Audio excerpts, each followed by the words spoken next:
ఘన విజయం సాధించిన తమిళ చిత్రం ఆధారంగా నిర్మాణమై తెలుగులో కూడా అంతటి విజయం సాధించిన జానపద చిత్రం వీర కంకణం 1957 మే 16న విడుదలయ్యింది. నిర్మాణ సంస్థ మోడరన్ థియేటర్స్. నిర్మాత టి.ఆర్. సుందరం, దర్శకుడు జి.ఆర్. రావు. ఈ సినిమాకి మూలం 1950లో వాళ్లే నిర్మించిన తమిళ చిత్రం మంత్రి కుమారి. ఈ సినిమాల కథకు మూలం కరుణానిధి రాసిన రంగస్థల నాటకం. ఈ సినిమా కథేమిటంటే, అనగనగా ఒక రాజ్యం. పేరు మల్లెసీమ. రాజు పేరు వెంగళరాయుడు. అమాయకుడైన రాజు రాజగురువు సేనానిల మద్దతుతో రాజ్యపాలన కొనసాగిస్తుంటాడు. సేనాని వీరమోహన్ ఈ కథలో హీరో. రాజగురువు కొడుకు చంద్రసేనుడు ఈ కథలో విలన్. రాజ్యంలో అలజడులు సృష్టించి తద్వారా రాజ్యాన్ని చేజిక్కించుకోవాలని చంద్రసేనుడు దొంగల ముఠాని ఏర్పాటు చేసుకుంటాడు. తద్వారా రాజ్యంలో దౌర్జన్యాలు కొనసాగిస్తుంటాడు. తండ్రి రాజగురువుకి ఈ విషయం తెలిసినా కొడుకుని వారించడు. సేనాని వీరమోహన్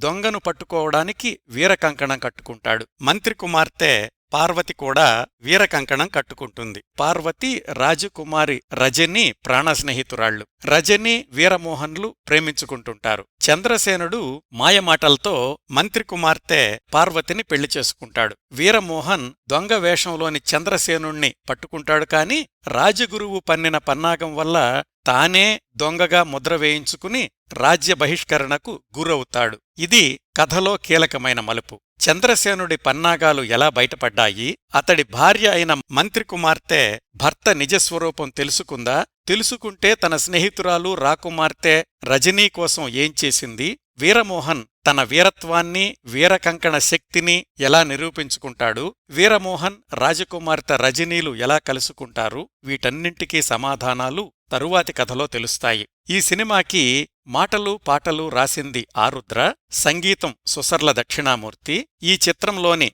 కట్టండి వీరకంకణం, పట్టండి ధర్మ ఖడ్గమే అనే పాట ఆ రోజుల్లో తరచూ రేడియోలో వినిపించేది. ఈ చిత్రంలో కథానాయకుడు వీరమోహన్గా ఎన్టీఆర్, కథానాయిక రాకుమార్తె రజనీగా కృష్ణకుమారి, మంత్రి కుమార్తె పార్వతిగా జమున, విలన్ చంద్రసేనుడుగా జగ్గయ్య, అతడి తండ్రి రాజగురువుగా గుమ్మడి, అమాయకుడైన రాజుగా రమణారెడ్డి మొదలైనవారు నటించారు. మరికొన్ని పాత్రల్లో కెవిఎస్ శర్మ, రేలంగి, గిరిజ, ఈవి సరోజ మొదలైనవారు కనిపిస్తారు. ఈ సినిమా ఘన విజయం సాధించి శతదినోత్సవాలు చేసుకుంది.